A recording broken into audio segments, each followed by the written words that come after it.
अस्सलाम वालेकुम एवरीवन। उम्मीद करती हूँ कि आप सब लोग खैरियत से होंगे। हमारा जो आज का टॉपिक है वो है अफेक्टिव लिसनिंग। कोई भी सेशन जब हम लोग ले रहे होते हैं तो उसमें सिर्फ हमने बात नहीं करनी होती, हमारा सुनना बहुत इंपॉर्टेंट होता है as a psychologist, as a clinical psychologist. अमूमन हमारे ज़हन में सेशन का नाम सुनते यही आता है कि जो साइकोलॉजिस्ट है उसने बात करनी है, उसने प्रॉब्लम सुन लिया जी, उसके बाद उसने प्रॉपर उसके कैसे थेरेपी को ले सेशन को लेके चलना है, कौन सी थेरेपीज यूज़ होंगी, कौन सी टेक्निक्स यूज़ हो रही हैं किसी भी थेरेपी की। ये सब चीज़ें तो इम्पॉर्टेंट हैं, लेकिन आपने जो उसकी बात सुननी है क्लाइंट की, वो सुनने के भी काफ़ी तरीके हैं और वो बड़ी इफ़ेक्टिव लिसनिंग होनी चाहिए कि आपने कोई भी पॉइंट, कोई भी चीज़ जो है वो मिस ना की हो। जी, तो इफ़ेक्टिव लर्निंग के 4 इम्पॉर्टेंट कंपोनेंट्स हैं जो कि आज मैं डिस्कस करने जा रही हूँ कि आपने किस तरह से स्टेप बाय स्टेप क्लाइंट की प्रॉब्लम को सुनना है।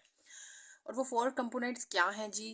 First one is clarification, second paraphrasing, third reflection and the fourth one is summarise. जी, जो फर्स्ट वन है वो क्लैरिफिकेशन है कि फॉर एग्जांपल क्लाइंट ने आपको अपनी कोई प्रॉब्लम बताई है तो आपने उसको रिपीट करके क्लैरिफाई ज़रूर करना है कि ये स्टेटमेंट यही थी। ये बहुत इंपॉर्टेंट है कि आर यू सेइंग दिस, तो रिपीट करें उसकी स्टेटमेंट जो क्लाइंट ने आपको कही थी। इस तरह से आपको क्लैरिफाई हो जाएगा हर एक पॉइंट कि क्लाइंट ने जो चीज़ आपको समझ आई है वो वाकई वही कही है। तो क्लैरिफिकेशन जो फर्स्ट है वो बहुत इंपॉर्टेंट है। आपने खुद से एज्यूम नहीं कर लेना कि ये यहाँ पर ये बात करना चाह रहा होगा। इस तरह से आपने लिसनिंग नहीं करनी, आपने प्रॉपर उसकी स्टेटमेंट सुननी है और उसके बाद उसको रिपीट करना है कि आया ये स्टेटमेंट दुरुस्त है या नहीं। अच्छा जी, सेकंड पॉइंट इज पैराफ्रेजिंग, यानी कि आपने कुछ कंसर्न शो करना है कि क्लाइंट की जो भी स्टोरी है आप उसे प्रॉपर तरीके से सुन रहे हैं। उसमें ये होता है कि जब क्लाइंट आपको कोई भी स्टोरी सुनाता है तो आप वैसी ही एक स्टोरी क्लाइंट को भी सुनाते हैं कि ऐसा एक वाकया मेरे साथ भी हुआ है। ठीक है, आपने यानी कि क्लाइंट, जब आप यहाँ वाकया मेरे साथ ना सही लेकिन आपने वो वाकया जो है वो प्रॉपर जो है अपने वर्ड्स में भी उसको सुनाना है। इससे क्या होगा कि क्लाइंट को एटलीस्ट इस चीज़ का इत्मीनान हो जाएगा कि जो साइकोलॉजिस्ट है वो मेरी बात को प्रॉपर तरीके से समझ गया है। और आपकी स्टोरी बताते ही क्लाइंट ये चीज़ ज़रूर कहेगा कि जी जी मैं यही कहना चाह रहा हूँ, आप मेरी बात बिल्कुल सही तरीके से समझ गए हैं। क्लाइंट जब इस तरह से कह दे तो इसका मतलब है कि आपने उसकी प्रॉब्लम को सही तरह से समझ ली है और जो आपको समझ आया है एक्चुअली प्रॉब्लम भी वही है। ये जो पॉइंट है ये क्लाइंट में एक तरह की इंसाइट भी डेवलप करता है कि क्लाइंट ये समझता है कि वो बिल्कुल सही जगह पर सही वक्त पे आया है और उसने अपना जो प्रॉब्लम बताया उसका टाइम वेस्ट नहीं हुआ, एटलीस्ट साइकोलॉजिस्ट ने उसके प्रॉब्लम को समझा है। जी, तो थर्ड वन इज रिफ्लेक्शन। अब रिफ्लेक्शन थ्रू योर वर्ड्स हो सकता है। आप कुछ ऐसे अल्फाज बोलें जो कि तसल्ली बख्शों उस क्लाइंट के लिए।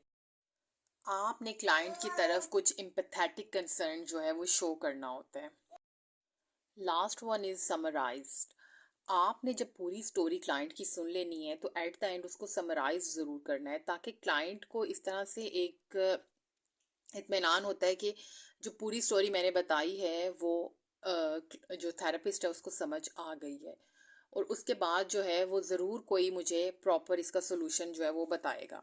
इसलिए समराइज या कंक्लूड करना स्टोरी को वो बहुत इंपॉर्टेंट होता है। सिटिंग अरेंजमेंट जो होती है वो बहुत इंपॉर्टेंट होती है कि किस तरह से आपने क्लाइंट को किस जगह पे बिठाना है, खुद कैसे बैठना है, आपका जो पोस्चर है, आपका जो स्टाइल है बैठने का वो किस टाइप का है, वो बहुत इंपॉर्टेंट होता है। आपने क्लाइंट को कोई भी डायरेक्शन नहीं देनी कि आप ये कहना चाह रहे हैं या आप ये कहना चाह रहे हैं, इस तरह की आपने कोई भी बात क्लाइंट से नहीं करनी।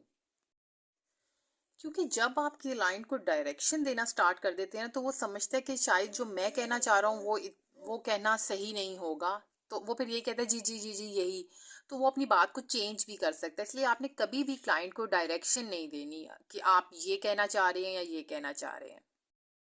अच्छा, बहुत से क्लाइंट्स ऐसे भी होते हैं जो आपसे अपनी बात शेयर करना ही नहीं चाह रहे होते। फॉर एग्जांपल कोई बड़ी एज की, अगर मेरा जो एक्सपीरियंस रहा है वो ये है कि अगर बड़ी एज की औरत आ जाए तो वो साफ कह देती है नहीं बेटा आप समझोगे नहीं बात को, तो आपने उन्हें बताना है कि हम प्रोफेशनली, हमें हर बात का पता होता है, आप खुल के हमसे बात कर सकती हैं जिस किस्म का भी प्रॉब्लम है, और हम आपकी बात को समझेंगे और उसका ज़रूर आपको कोई अच्छा सोल्यूशन बताएंगे। आपने हरगिज़ ये नहीं कहना कि और आंटी या इस तरह के रिलेशंस आपने नहीं बनाने ड्यूरिंग सेशन। बेस्ट वे है कि आप क्लाइंट को उसके नाम से ही बुलाएं। कोई भी रिश्ता, अगर आपसे वो बड़ी एज की भी हैं, आप नाम लेके एहतराम से बात कर सकते हैं, लेकिन आंटी या कुछ इस तरह के वर्ड्स बोल के आप जो सेशन है उसको वो चीज़ ख़राब कर देते हैं। इस तरह जो ही आप किसी को अपने से ऊपर रिस्पेक्ट देंगे तो वो फिर आप पे अथॉरिटी शो करेगा, और वो हो सकता है आपको अपनी मर्जी से बातें मनवाना शुरू कर दे, आपको पूरी बात ना बताए। इसलिए आपने बिल्कुल भी इस तरह का रिलेशन जो है वो सेशन में नहीं, आपने एक डॉक्टर या पेशेंट का जैसे होता है उसी तरह एक थेरेपिस्ट और क्लाइंट का ही रिलेशन पूरे सेशन में रहने कायम रखना होता है। उम्मीद करती हूँ कि आपको आज का लेक्चर इन्फॉर्मेटिव लगा होगा। अगर लगा है तो please share with your friends and subscribe my channel. Thank you so much.